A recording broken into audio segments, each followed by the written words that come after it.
Oh my gosh, they're so good. You have to eat these. I mean, you have to make them and then eat them.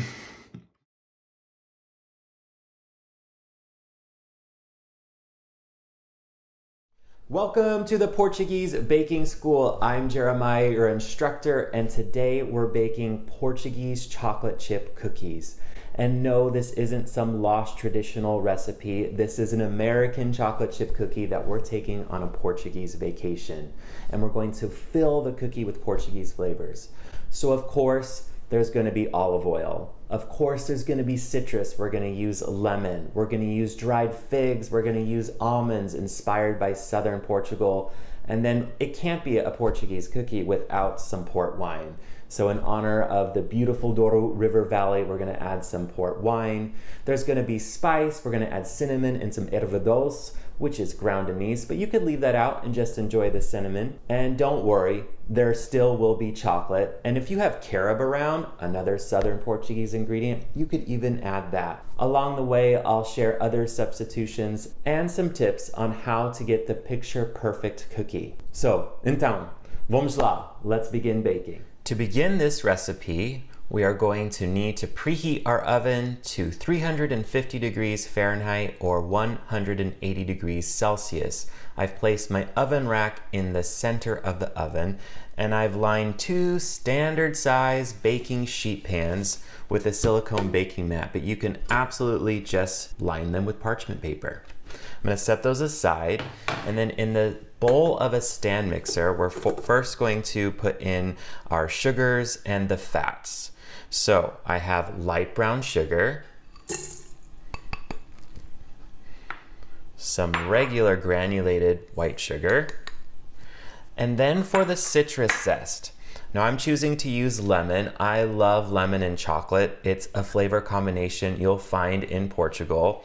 You'll even find it in this Portuguese Baking School recipe for farinha torrada, which is a fisherman's recipe of a bar cookie that features chocolate and lemon. It is so good. So that inspired me to use the lemon in this recipe, but you could substitute it for orange zest, which is another popular and well-loved Portuguese ingredient.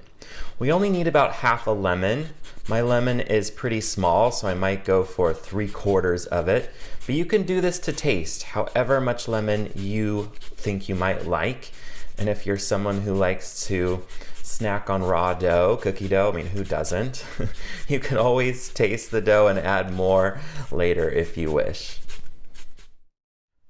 Next goes in the olive oil. Portugal, of course, is a land of olive oil. It is a beautiful crop that is exported all over, so you can buy it here in the US. It's delicious. So in goes the olive oil, Portuguese if possible.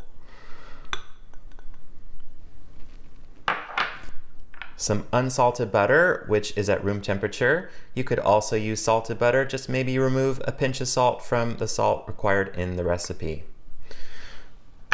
So once that's in, we're going to put on the paddle attachment. And of course you could use a hand mixer if that's all you have. We're gonna go for about 2 minutes on medium to medium low speed, just until everything's beautifully creamed together.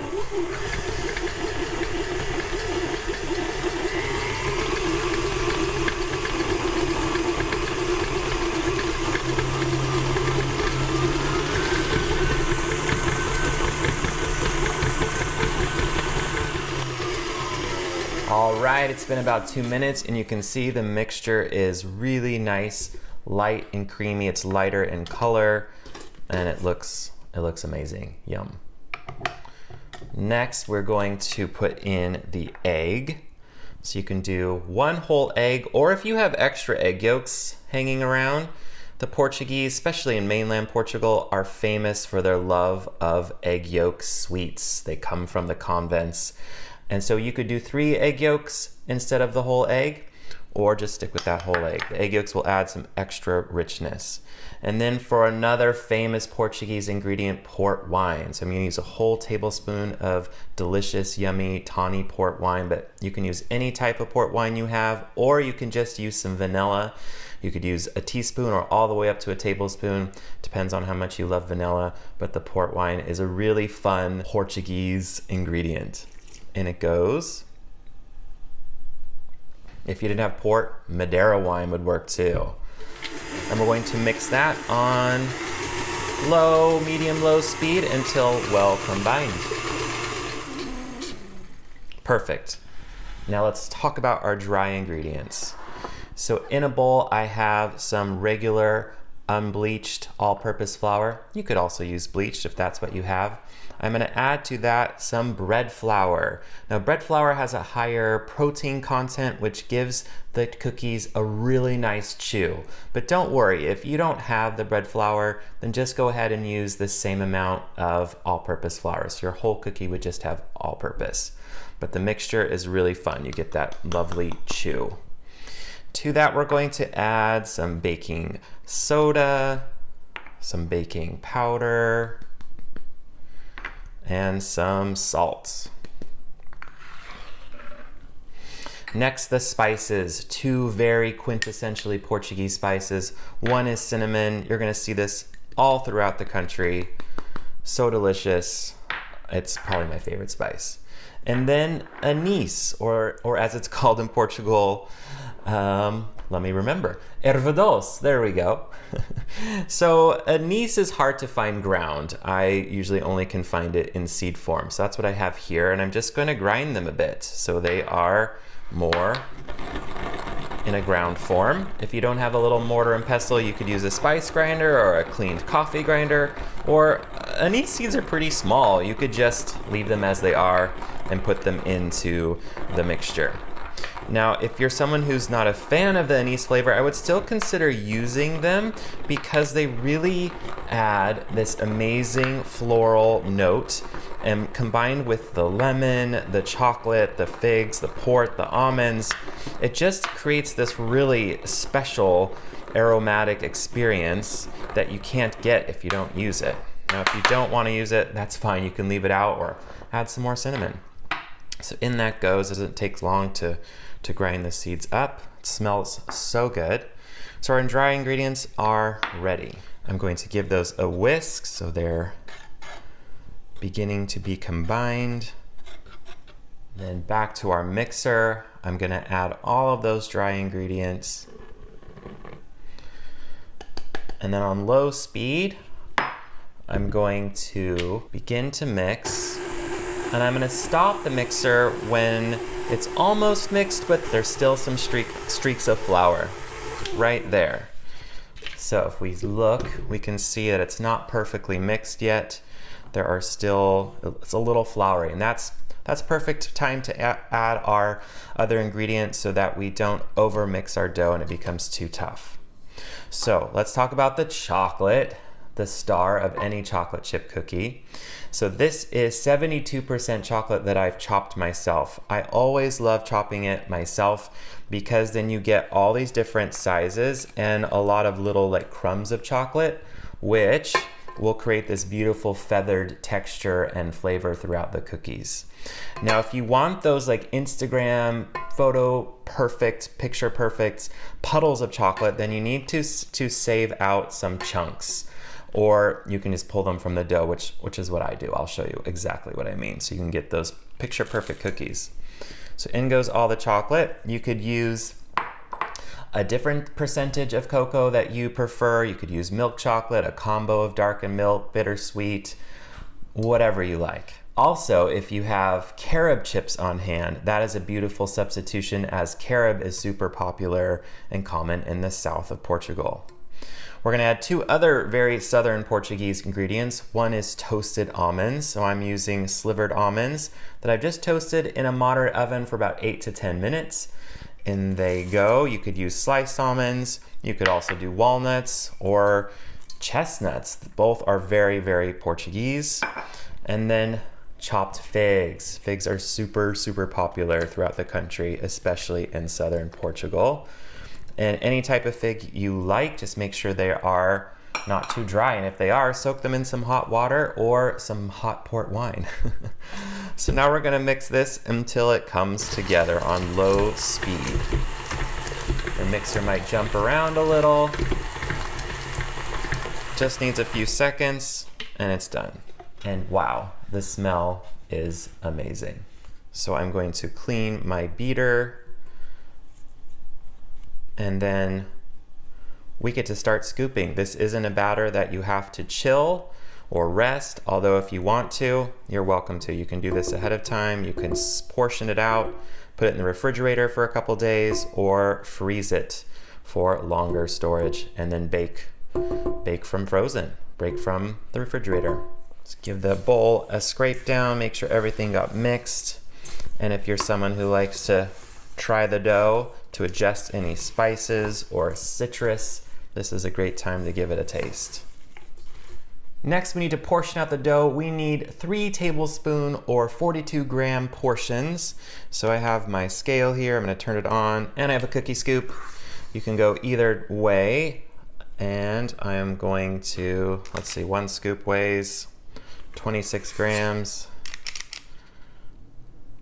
I'm almost there. 39, 43, close enough.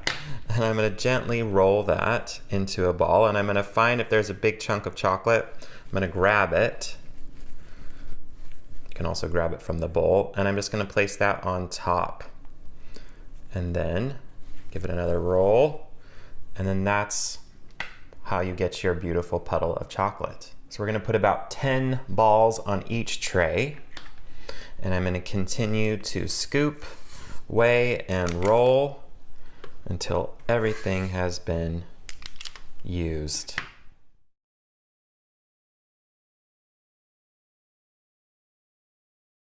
Okay, so I've got about 9 cookies spaced out evenly on this standard size baking tray with enough room for each of them to spread a bit. I'm gonna bake for 12 to 14 minutes, or until they look slightly underdone, but also slightly golden.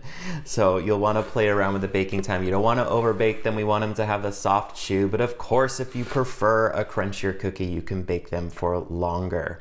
Once they come out of the oven, we're gonna let them cool for about 10 minutes on the pan before transferring them to a cooling rack, and then we will put in our next tray of cookies. While we bake, let's talk about the Portuguese Baking School. So no, it's not an actual physical location where you can come and receive classes. Don't come and try to find me. But it is a virtual online school, and there already is this huge library of traditional classes from the mainland of Portugal, from the Azores, and from Madeira. All of these recipes come with a video class, a printable PDF recipe, and suggestions on special equipment or ingredients and where to find them. Each month you receive 3 new recipes, and you're invited to any special workshops and live Q&A sessions with myself. Eventually, all of these recipes in the school will become my very first probably my only cookbook, dedicated to the sweets and to the baking of Portugal. So if you've been waiting for this book, or you're just excited right now to the fact that someone's gonna write a book about Portuguese sweets, this is your chance to begin to receive the book early. Join the school and start receiving those recipes. Now, if you're not sure, you're on the fence, no problema, you can join the school 2 weeks for free, yours to try. You can download the recipes, keep them, and if it's not for you, you're free to cancel at any time. All right, my second tray of cookies is out of the oven. I really do like to bake them right at the 12-minute mark. I find that they stay nice and gooey in the center, but crisp around the edges. You can see that even though they look kind of underdone, that once they fully cool, they are beautifully set, and they still have those crispy outer edges. Okay, so if you want that perfect Instagram photo-worthy cookie, and you need them to be really round, I mean, these are pretty round as they are, you just need either a ring mold or a round cookie cutter or a cup or a mug that is slightly larger than the cookie, and then while they're right out of the oven, you just do a little swirl around the cookie just to even them out, to make them a little more round. That's a great little trick that I learned following some of these cookie specialists on Instagram, and it works really well. It's a great trick. But if you form these into neat little balls, they really do bake pretty round, and no one's gonna complain if their cookie isn't a perfect circle. I'm not going to. It's important to do this right when they're still hot, otherwise it doesn't really work. So there we go. Those are looking even nicer. And then for the final flourish, super trendy, to put some not fine, but flaky sea salt on top of the melted chocolate. Now, if you have Portuguese flor de sal sea salt, flour flake sea salt, that is the best because it's Portuguese. Don't tell anyone, but this is English. It's Malden because they ran out of Portuguese. And you know what? The English and the Portuguese have the oldest long-standing treaty, I think, within Europe or in the world between two countries. So we're going to honor that by using some English fleur de sel or fleur de sal. So just taking a few of those beautiful shards and sprinkling the tops. Don't go crazy or else you'll have a pretty salty cookie, but it does really enhance the flavor and it's beautiful and really fun. Especially if you used a sweeter chocolate, this can really help balance that out.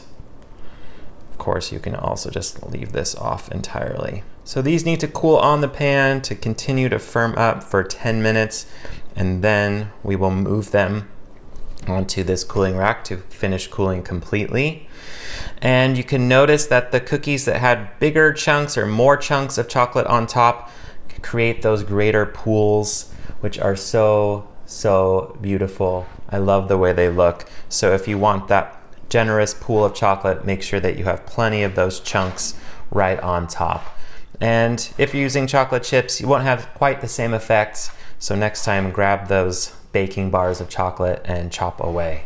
The cookies have cooled for their 10 minutes, and you'll notice that as they cool, the centers, which were very nice and puffy, settle down into their yummy chewiness.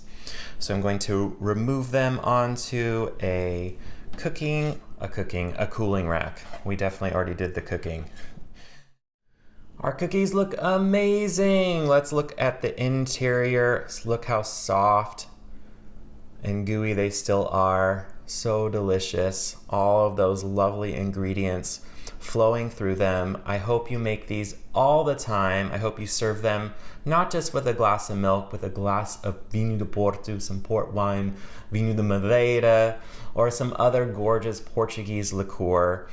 And if you're making for these for the holidays, boas festas, and I can't wait to see you at our next Portuguese baking class.